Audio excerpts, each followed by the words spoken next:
Muitos confundem ética com moral. Antes de mais nada, é importante distinguir. A ética é algo inerente ao ser humano, vem de dentro, da consciência e da liberdade de agir. Já a moral é um conjunto de regras externas impostas por costumes, tradições ou instituições.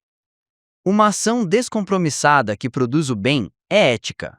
Uma ação boa feita com a expectativa de recompensa é moral. A palavra ética vem do grego ethos, que significa modo de ser, caráter, hábito interior. Moral vem do latim mos, costume, tradição, norma do grupo. Em Aristóteles, na Ética a Nicômaco, a ética é a busca de viver bem, o cultivo de hábitos virtuosos que equilibram coragem, temperança, justiça e, ao mesmo tempo, a capacidade de se colocar no lugar do outro. A moral, por outro lado, surge da necessidade de convivência, normas externas que regulam o comportamento coletivo. Com o tempo, porém, a moral se torna o campo das proibições. No estado natural, como escreveu Spinoza, não há nada que seja bom ou mal pelo consenso de todos, pois quem se encontra no estado natural preocupa-se apenas com o que lhe é de utilidade, considerada segundo a sua própria inclinação, e decide sobre o que é bom e o que é mal apenas por sua utilidade, não estando obrigado por qualquer lei a obedecer a ninguém, senão a si próprio. Para Spinoza, bom e mal não são categorias morais, mas afetivas e relacionais. Bom é o que convém ao meu corpo e à minha mente. Mal é o que não convém. Nada é bom ou mal em si. Tudo depende de como afeta o nosso modo de existir. Desta forma, é somente quando o homem passa do estado selvagem para o civilizatório que aparecem noções comuns de bem e mal. Jean-Jacques Rousseau, no Iluminismo do século XVIII, descreve que ao sair do estado de natureza para o estado civil, o homem substitui o instinto pela justiça, a liberdade ilimitada pela liberdade regulada, o poder pela lei. Essa passagem do estado de natureza para o estado civil produz no homem uma mudança muito notável, ao substituir em sua conduta a justiça pelo instinto. Diderot, seu contemporâneo, por sua vez, questionou a moral religiosa vigente. Para ele, a virtude verdadeira não depende de Deus. O ateu virtuoso age corretamente sem esperar recompensa divina ou temer punição, guiando-se pelo impulso ético interno, pela razão e pela sensibilidade humana. No século XX, Sigmund Freud trouxe uma nova virada na compreensão da moral e da ética. Para ele, a ética é uma medida interna ligada ao ego, ao eu, relacionada ao prazer, à satisfação e à autorregulação individual.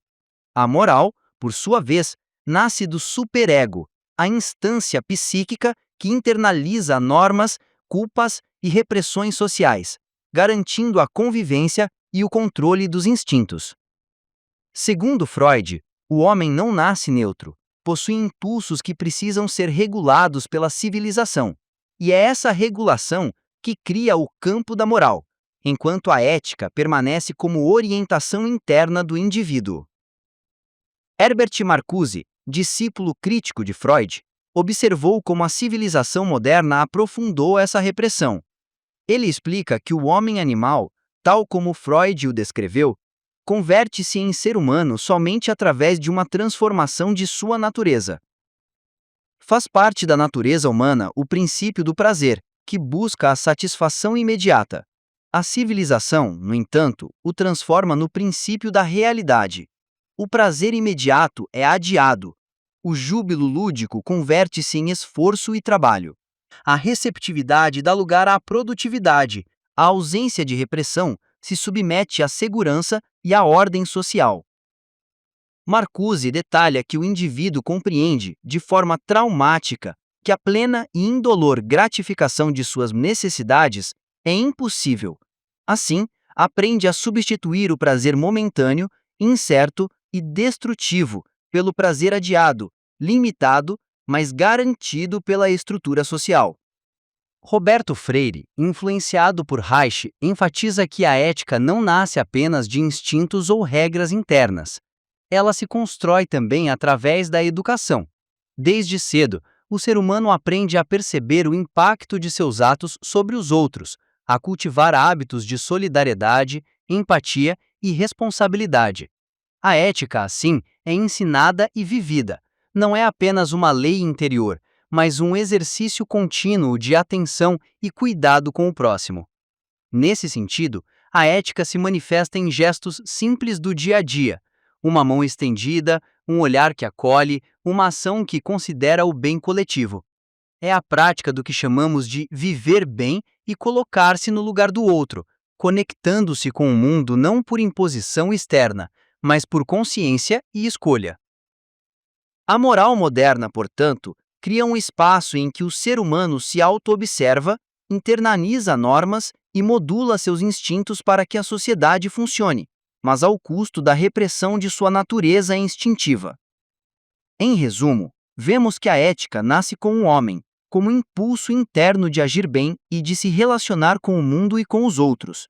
Ela não depende de normas externas nem de recompensas ou punições. A moral, por ao contrário, surge com a necessidade de convivência, de regular os instintos e organizar a vida em sociedade. Do estado natural de Spinoza, em que o bem e o mal são sentidos segundo a sua utilidade, à civilização russeniana, em que o instinto é substituído pela justiça e pelo poder da lei, e passando pela crítica iluminista de Diderot, que destaca a virtude independente de qualquer divindade, percebemos que o homem cria regras externas para si mesmo e para o grupo. No século XX, Freud e Marcuse nos mostraram que essa moral civilizatória não é neutra. Ela internaliza a repressão, modulando instintos e desejos, enquanto a ética permanece como uma bússola interna de liberdade e satisfação. Mas então surge a questão essencial: será que essa ética é inata, como suporia Chomsky ao falar de uma gramática moral universal?